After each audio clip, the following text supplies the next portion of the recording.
SV news కి స్వాగతం. ముందుగా ముఖ్యాంశాలు.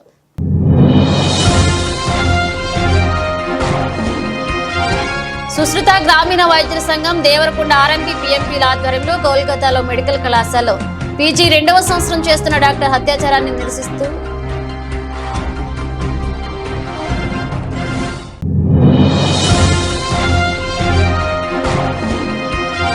శ్రీ ఫంక్షన్ హాల్లో ఏర్పాటు చేసిన ఆత్మీయ సన్మాన సభకు హాజరయ్యారు త్రిపుర రాష్ట్ర గవర్నర్ నల్లు ఇంద్రసింహారెడ్డి, బీజేపీ రాష్ట్ర ఉపాధ్యక్షులు సంకినేని వెంకటేశ్వరరావు.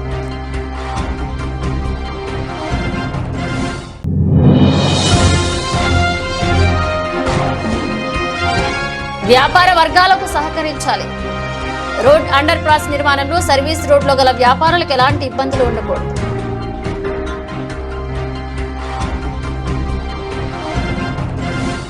నమస్తే, welcome to SP news. Sushruta గ్రామీణ వైద్యుల సంఘం దేవరకొండ ఆర్ఎంపీ పీఎంపీల ఆధ్వర్యంలో కలకత్తాలోని మెడికల్ కళాశాలలో పీజీ 2వ సంవత్సరం చేస్తున్న డాక్టర్ హత్యని నిరసిస్తూ బుధవారం స్థానిక మీనాక్షి సెంటర్ నుండి అంబేద్కర్ విగ్రహం వరకు మౌనంగా నల్ల బ్యాడ్జీలు ధరించి పాదయాత్ర చేశారు. అంబేద్కర్ విగ్రహానికి పూలమాల వేసి నివాళులు చేపట్టారు. ఈ సందర్భంగా అధ్యక్షులు మల్లిపెద్ది లక్ష్మీనారాయణ మాట్లాడుతూ యువ మహిళా డాక్టర్ పై అమానుషంగా అత్యాచారం చేసిన దోషులను కఠినంగా శిక్షించాలని, వైద్యులకు రక్షణ కల్పించాలని తెలిపారు. ఎంతటి వారైనా దోషులను కఠినంగా శిక్షించాలని, వైద్య వృత్తిలో కొనసాగుతున్న మహిళలకు రక్షణ కల్పించాలని తెలిపారు. ప్రాణాలు పోసే డాక్టర్లకు నేడు దేశంలో రక్షణ కరువైందని ఆవేదన వ్యక్తం చేశారు. అనంతరం ఆమె మృతికి సంతాపకంగా మౌనం పాటించారు. ఈ కార్యక్రమంలో ప్రధాన కార్యదర్శి దుబ్బా వెంకటేష్, ఉపాధ్యక్షులు అందుగుల భిక్షపతి, రత్నాకర్ రావు, మల్లేష్, అక్బర్, పొట్ట భిక్షపతి, బాబా, హనుమంతు, రూప్ సింగ్ తదితరులు పాల్గొన్నారు.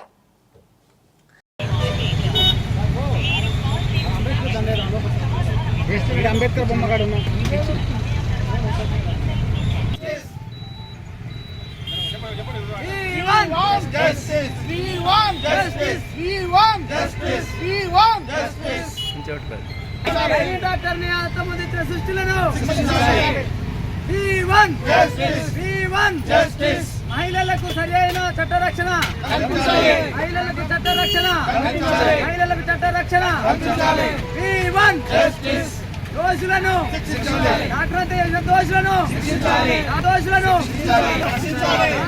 రక్షించుకుందాం.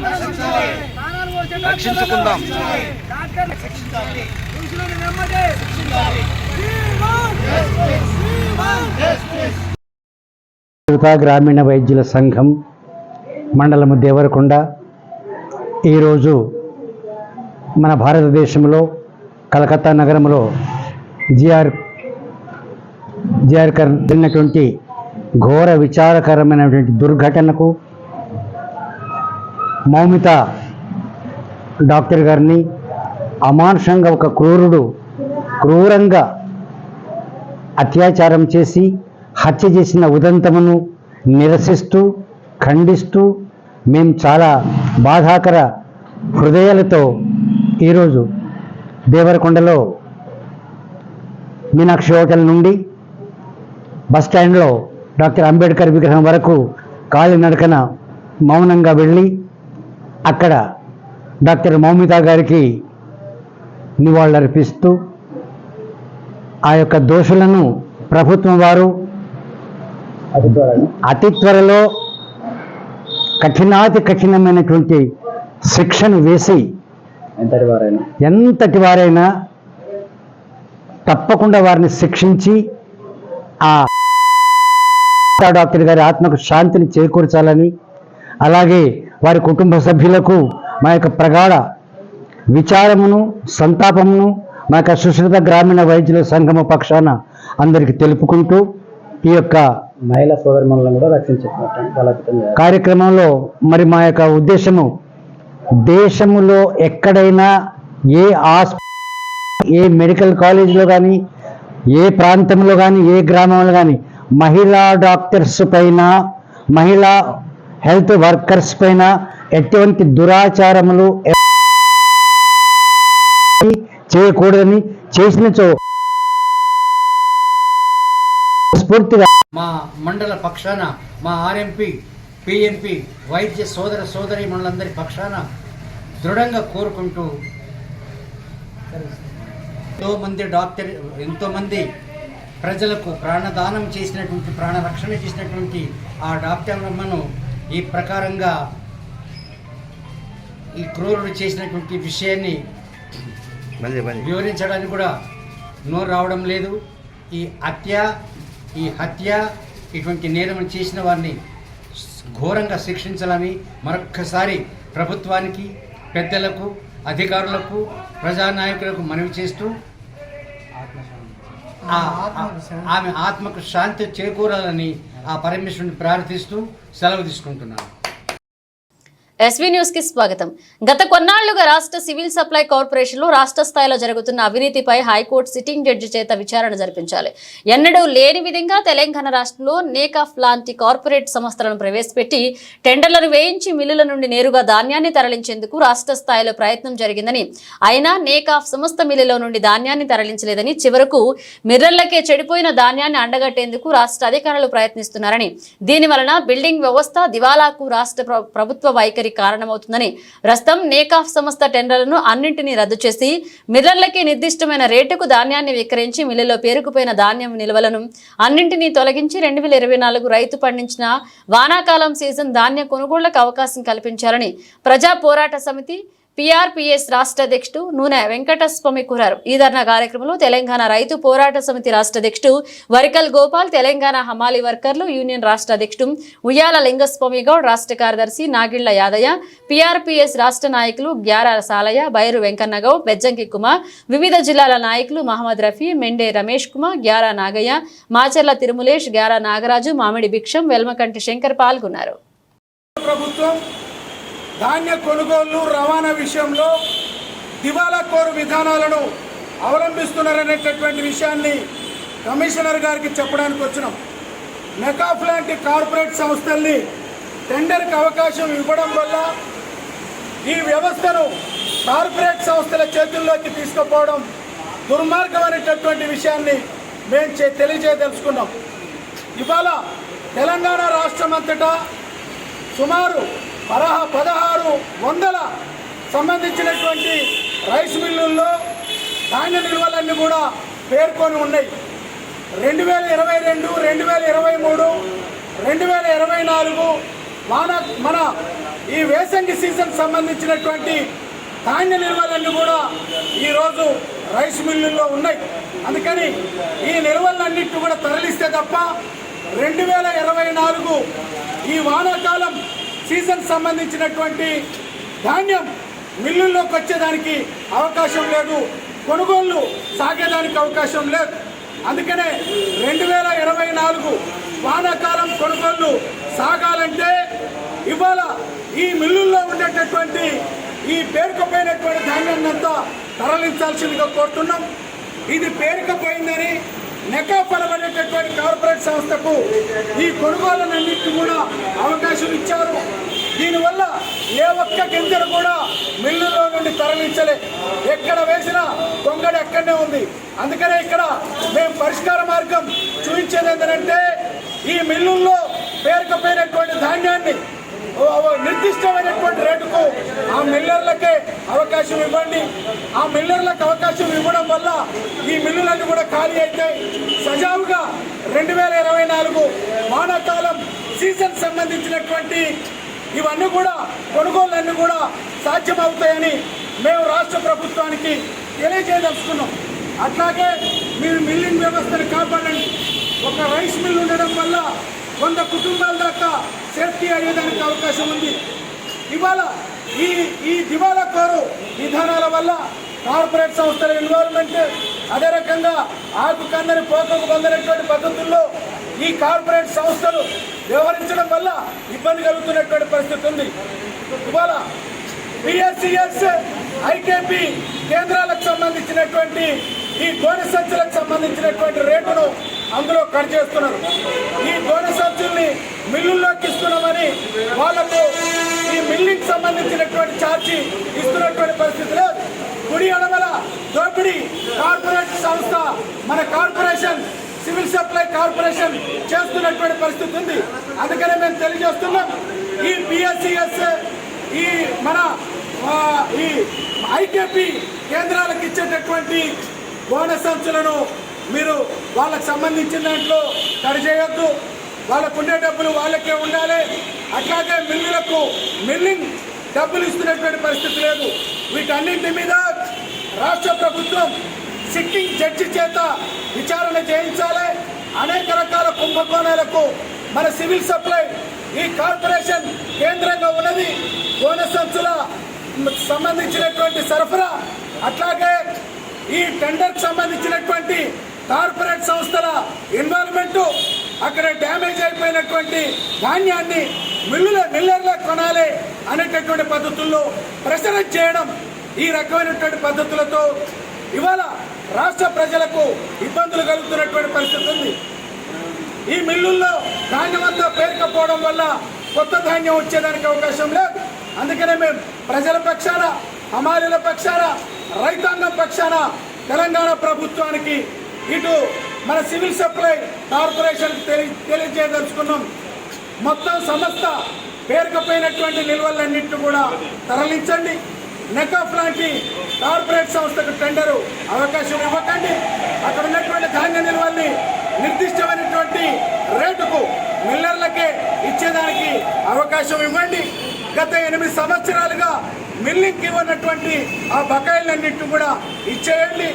ఐకేపీ పిఎస్సిఎస్ కేంద్రాలకు, అక్కడ ఉండేటటువంటి పాలక వర్గాలకు ఈ బోనస్ సంచులు ఇచ్చడం అనేటటువంటి దాంతో వాళ్ళకి ఇచ్చేటటువంటి బెనిఫిట్లలో కత్తెర పెట్టకండి. వాళ్ళకి గత 3 సంవత్సరాలుగా ఇవ్వాల్సినటువంటి బెనిఫిట్ సొమ్మునంతా కూడా మీరు రిలీజ్ చేయండి. ఈ అంశాల పైన మేము ఇక్కడ రాష్ట్ర సివిల్ సప్లై కమిషనర్కు ఈ రిప్రజెంటేషన్ ఇవ్వడానికి వచ్చినాం.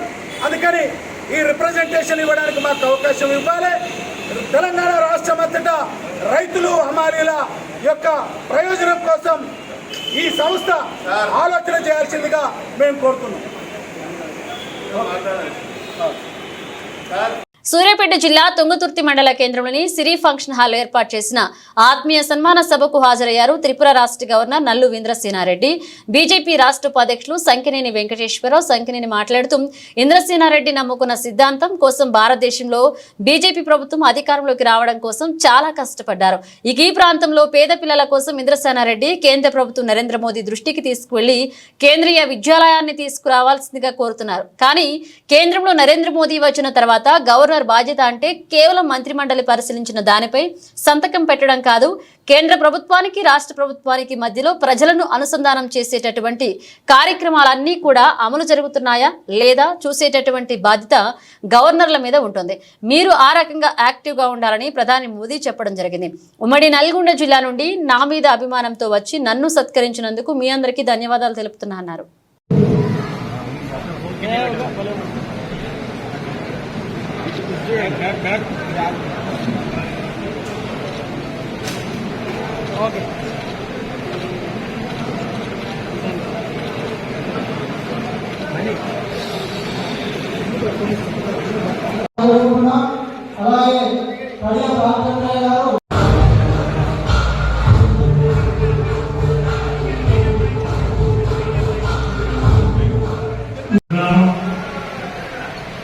వారి కుటుంబ నేపథ్యంలో దివంగత నాయకుడు రామరెడ్డి గారు ఈ ఉన్నత పాఠశాలకు దాదాపు 25 సంవత్సరాలు విద్యా కమిటీ అధ్యక్షుడిగా, అభివృద్ధి కమిటీ అధ్యక్షుడిగా పనిచేయడం. ఆ చిన్నతనంలో 10:30కు వారు రామమండలో భోజనం చేసి తుంగతుర్తికి వచ్చేవారు. 5 గంటలకు మళ్ళీ నడుచుకుంటూనే రావడం కానీ పోవడం. రామరెడ్డి గారు ఆ కుటుంబంతో మా కుటుంబానికి అవినాభావ సంబంధం. రామరెడ్డి గారు మా తండ్రి గారు ఇద్దరు దగ్గర వ్యక్తులు. తుంగతుర్తికి వచ్చినారంటే ఆ రోజుల్లో ఖచ్చితంగా వీరిద్దరు కలిసేవారు. ఈ గ్రామంతో అవినాభావ సంబంధం ఉంది ఇంద్రసేనారెడ్డి గారి కుటుంబాలు. వారికే కాదు, రాజమండ్రిలో ఉన్న ప్రతి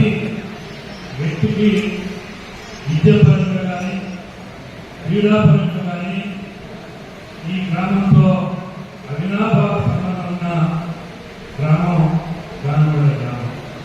రాబోతున్న సిద్ధాంతం కోసం ప్రాణాలైన లెక్కలేకుండా మరి భారతీయ జనతా పార్టీ దేశంలో రాష్ట్రంలో అధికారంలోకి రావాలని కోరుకున్న వ్యక్తుల్లో మరి అధికారికంగా శాసనసభ్యులుగా కూడా చేయడం, వారు రాజకీయ రిటైర్మెంట్ తర్వాత భారత ప్రభుత్వం మరి అందులో నరేంద్ర మోడీ గారు మరి వారిని గవర్నర్గా నియమించడం ఈ జిల్లా ప్రజలు, ఈ నియోజకవర్గ ప్రజల పక్షాన అటు నరేంద్ర మోడీ గారికి ఈరోజు మరి ఇంద్రసింహారెడ్డి గారు గవర్నర్గా బాధ్యతలు చేపట్టినందుకు వారికి నా వ్యక్తిగతంగా మరి ఈ ప్రాంత ప్రజల పక్షాన వారికి నేను హృదయపూర్వక అభినందనలు, శుభాకాంక్షలు తెలియజేస్తున్నాను. ఈరోజు నేను ఈ ఉన్నటువంటి ప్రభుత్వానికి కేంద్రంలో ఎవరికైనా పంపించే వాళ్ళకి నేను పంపించి దాని మీద వర్షం చేస్తానని చెప్పి ఈ సందర్భంగా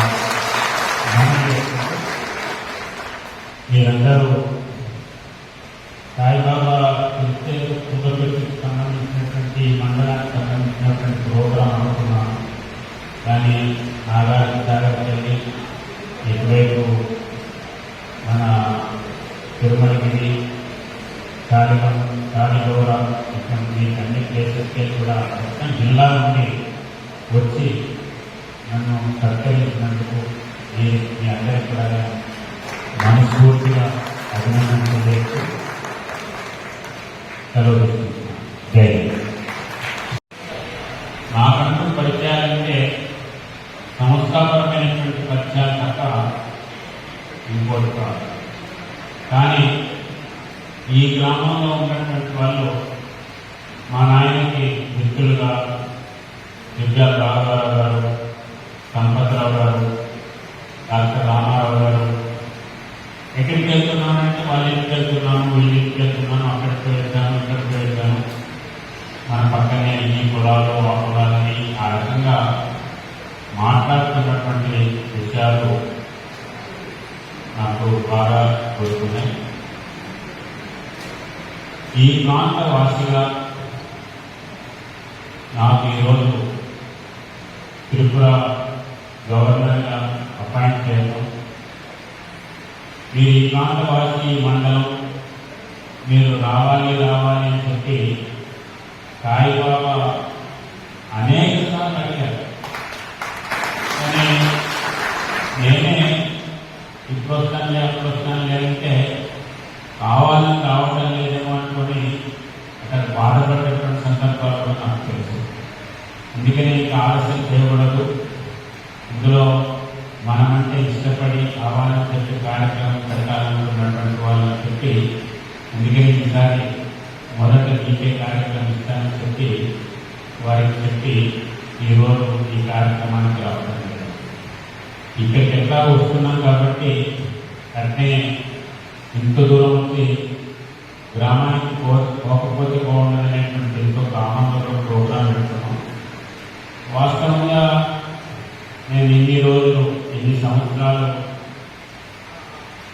ఆర్గనైజేషన్లో అనేక బాధ్యతలు తీసుకున్నా, 3 సార్లు ఎమ్మెల్యే ఉన్నా, మా గ్రామంలో నన్ను ఎమ్మెల్యేగా లీడర్గా ఎప్పుడు నేను ఆ రకమైనటువంటి అభిప్రాయం వెలుగుతలేదు. నన్ను వాళ్ళు ఆ రకంగా రిసీవ్ చేసుకోలేదు. వాళ్ళలో ఒకరిగానే నన్ను చూసినా తప్ప నేను ఒక పెద్ద ఇదైనటువంటి దీంతో వాళ్ళకి నన్ను చూడలేదు.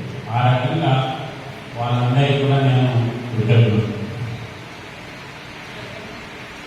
గవర్నర్ బాధ్యత అంటే చాలామంది ఇదేదో రబ్బర్ స్టాంప్ అని లేకపోతే వాళ్ళు ఎంతే చేసేటువంటి పనిలన్నీ ఇంకే ఉంటుందని అనేటువంటి అభిప్రాయం గతంలో ఉంది.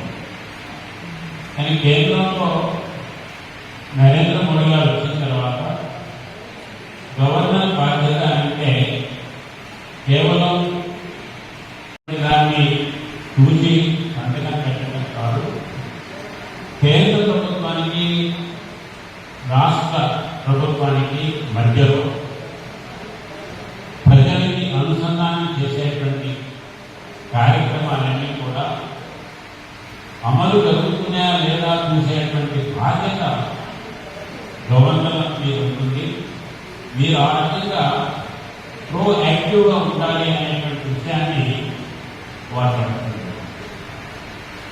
ఆ రకంగా ఎప్పుడైతే వారు నిర్ణయం తీసుకున్నారో గవర్నర్గా మేము బాధ్యత తీసుకున్న తర్వాత అక్కడ ఉన్నటువంటి ప్రతి జిల్లా 8 జిల్లాలు ఉన్నాయి.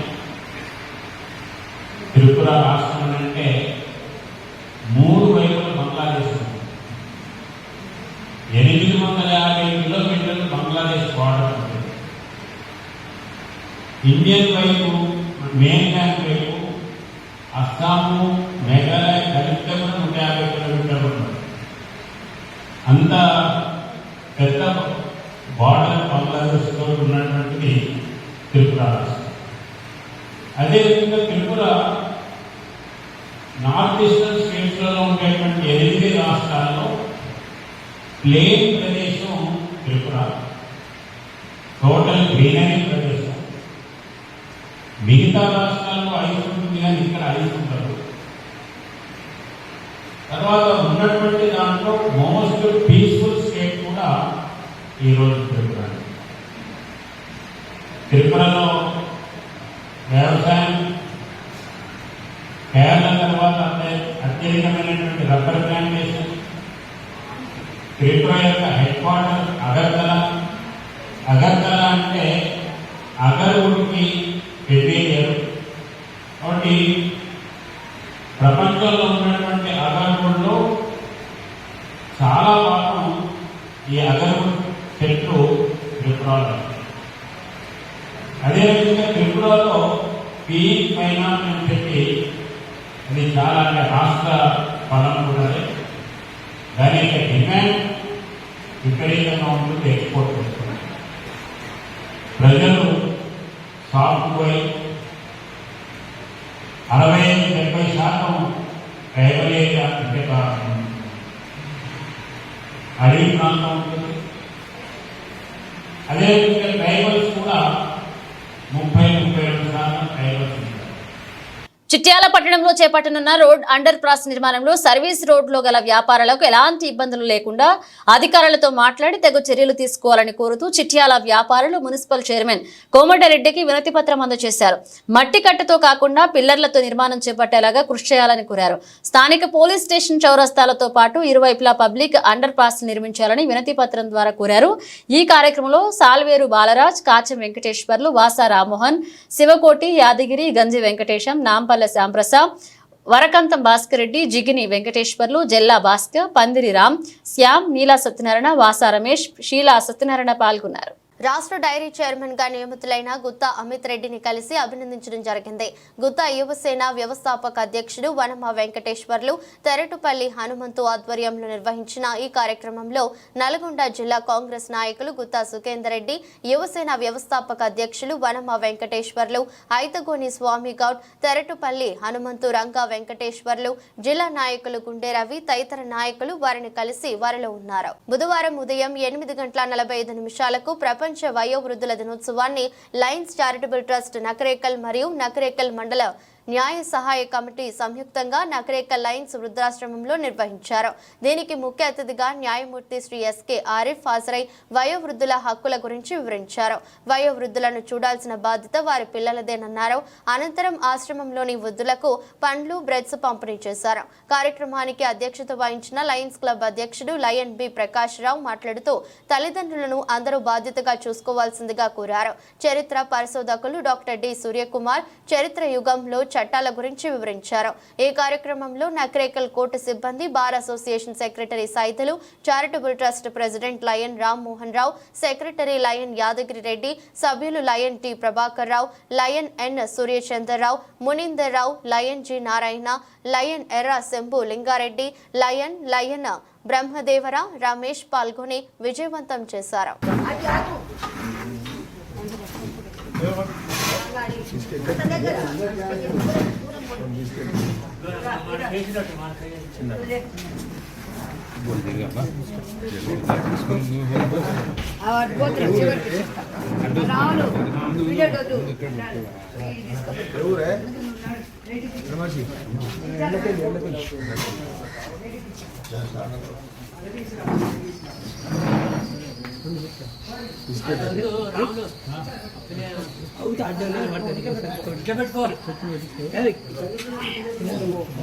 రవికుమార్ గారు పెద్ద మనిషి మీరు చరిత్ర కాదు.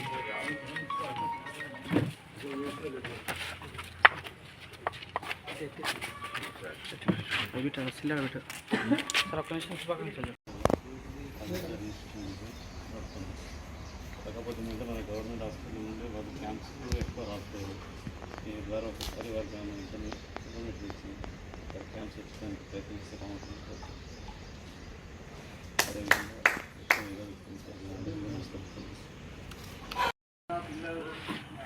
అదేవిధంగా గ్యాప్ రావడం జరుగుతుంది.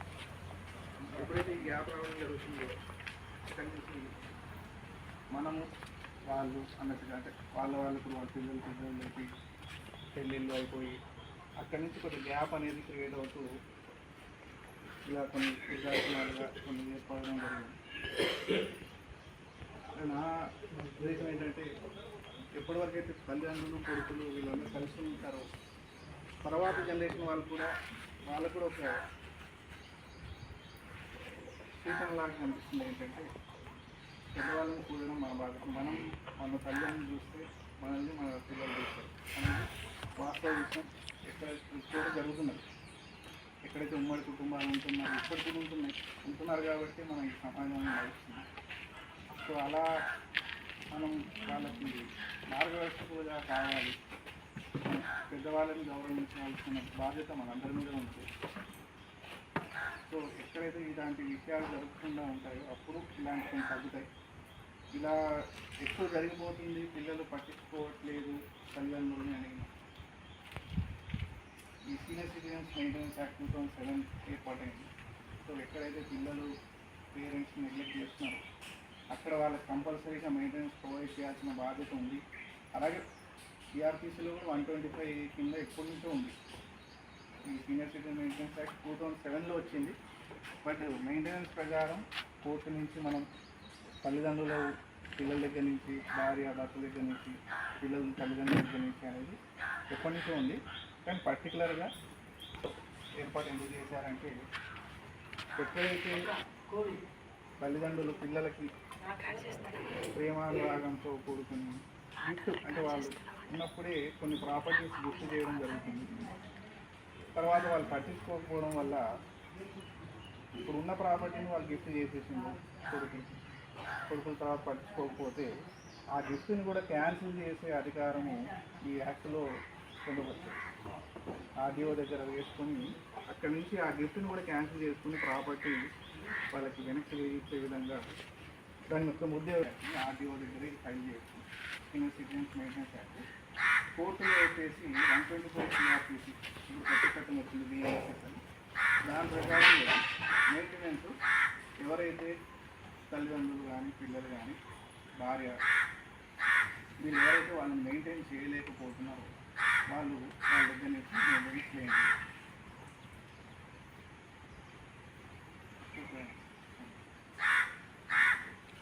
ఈ సీనియర్ సిటిజన్స్ మెయింటెనెన్స్ యాక్ట్ గురించి సరే ప్రభుత్వానికి సంబంధించి ఒక ఏజ్ సీనియర్ సిటిజన్ అంటే ఒక ఏజ్ అనేది పెట్టారు 60 ఏళ్ళు దాటిన సీనియర్. దాని పరంగా ఎన్నో ట్రైన్స్లో కానివ్వండి ప్రతి దగ్గర కొన్ని వసతులు కలిగించారు. 60 ఏళ్ళ వయసు వాళ్ళకి టికెట్లో కన్సెషన్, బర్త్లో సింగర్ అండ్ గవర్నమెంట్ హైకోర్టు తరఫున సుప్రీంకోర్టు తరఫున మాకు కూడా ఏంటంటే సీనియర్ సిటిజన్స్ కేసెస్ ఏంటంటే కొంచెం తొందరగా డిస్పోజల్ చేయడం. సో వాళ్ళకి ప్రయారిటీ ఇచ్చి వాళ్ళకి ప్రయారిటీ బేసిస్ మీద తొందరగా డిస్పోజల్ చేయడం మాకు డైరెక్షన్స్ ఉన్నాయి. ఆ విధంగా ఎవరైనా పెద్దవాళ్ళు ఎవరైనా సాక్ష్యం ఇవ్వడానికి కానీ కేసు వాళ్ళు ఉందంటే ముందు వాళ్ళు అడిగి తెలుసుకొని చేసుకోండి.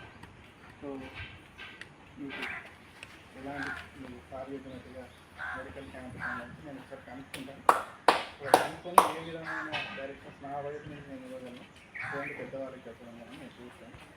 సో ఒకటి మీరు ఆలోచించాల్సింది ఏంటంటే అది నేను నమ్ముతాను కాబట్టి చెప్తున్నాను. పెద్దవాళ్ళు అంటే ఎవరో కాదు మాకు మారవస్తువులు. సో నేను మీ అందరికీ ధన్యవాదాలు చెప్తున్నాను. సో సందర్భంగా మీ అందరికీ శుభాకాంక్షలు తెలియజేస్తాను. మీరందరూ మా మార్గదర్శకులు. అందరినీ పిల్లలకి మీరు అందరూ మార్గదర్శకులుగా ఉంది ఈ ప్రపంచాన్ని మంచిగా నచ్చేవారని కోరుకుంటూ ధన్యవాదాలు.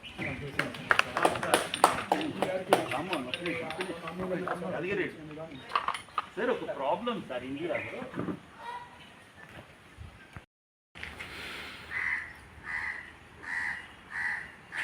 అందరికీ నమస్కారం.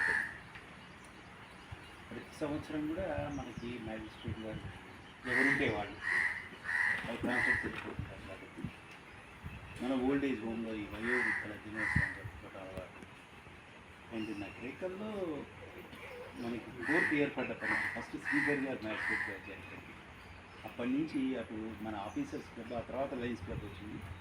మనం మొదటి నుంచి కూడా మ్యాజిస్ట్రేట్ గారు ఇక్కడికి రావడం పోవడం తెచ్చుకోవడం ఒక సుహృద్భావమైనటువంటి వాతావరణంలో డెవలప్ అవుతుంది మన సమాజంలో. ఇవాళ వృద్ధుల దినోత్సవం అంటే ఆల్రెడీ నేను చరిత్రకారుని హిస్టోరియన్.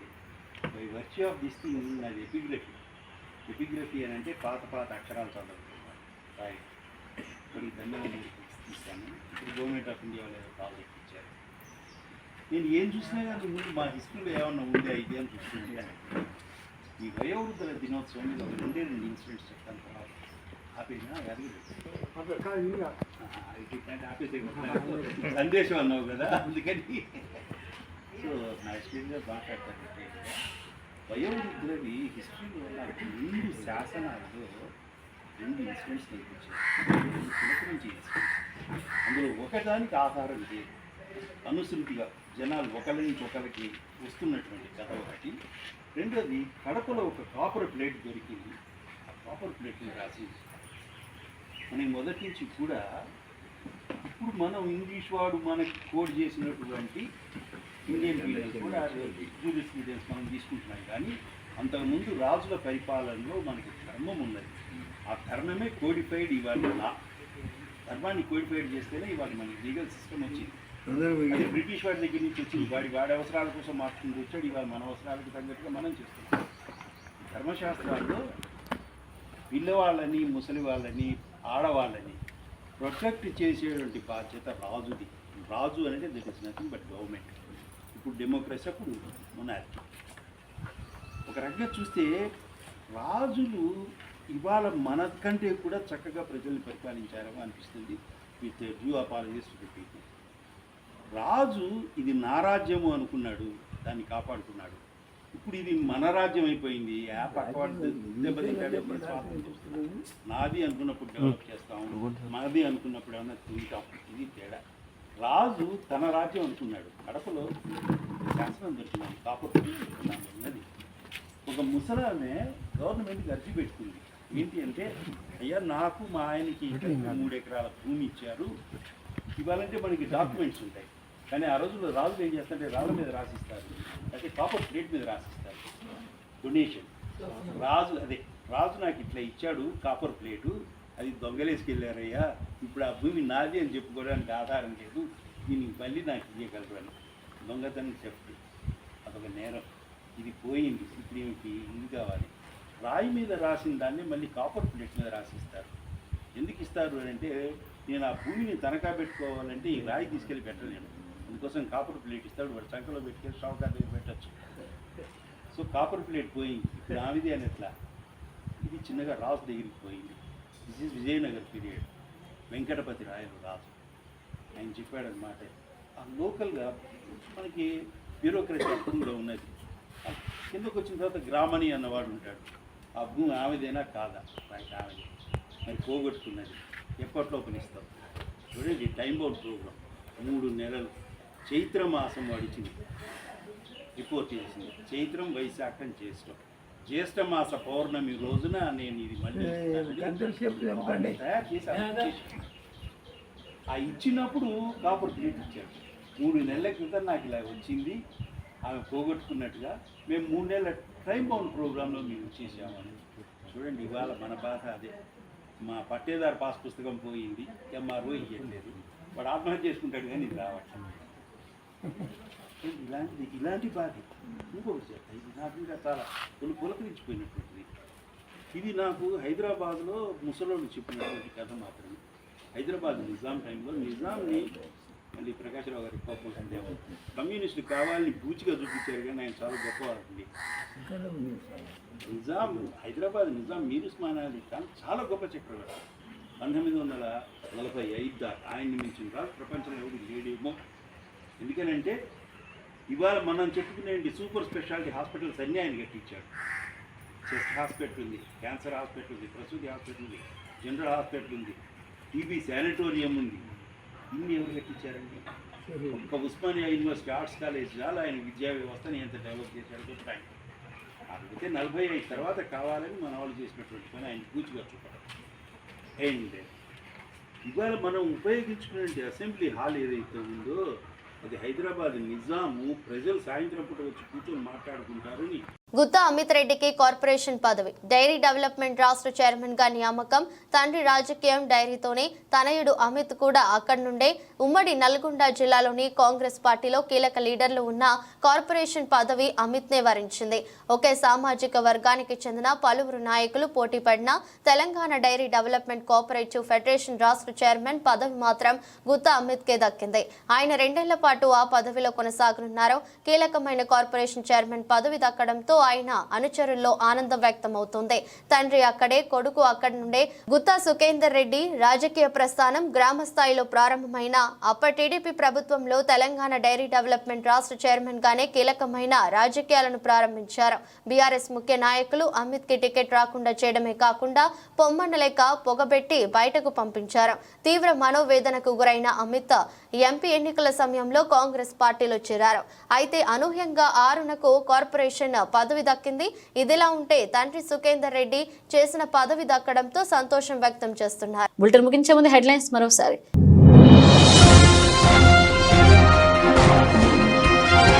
సుశ్రుత గ్రామీణ వైద్యుల సంఘం దేవరకొండ ఆర్ఎంపీ పీఎంపీల ఆధ్వర్యంలో కోల్కతాలో మెడికల్ కళాశాలలో పీజీ 2వ సంవత్సరం చేస్తున్న డాక్టర్ అత్యాచారాన్ని నిరసిస్తూ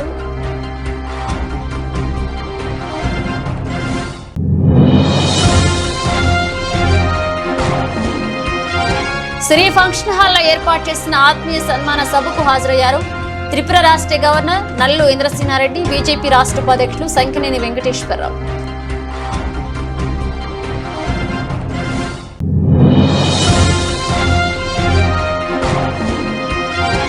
వ్యాపార వర్గాలకు సహకరించాలి. రోడ్ అండర్ పాస్ నిర్మాణంలో సర్వీస్ రోడ్లో గల వ్యాపారాలకు ఎలాంటి ఇబ్బందులు ఉండకూడదు.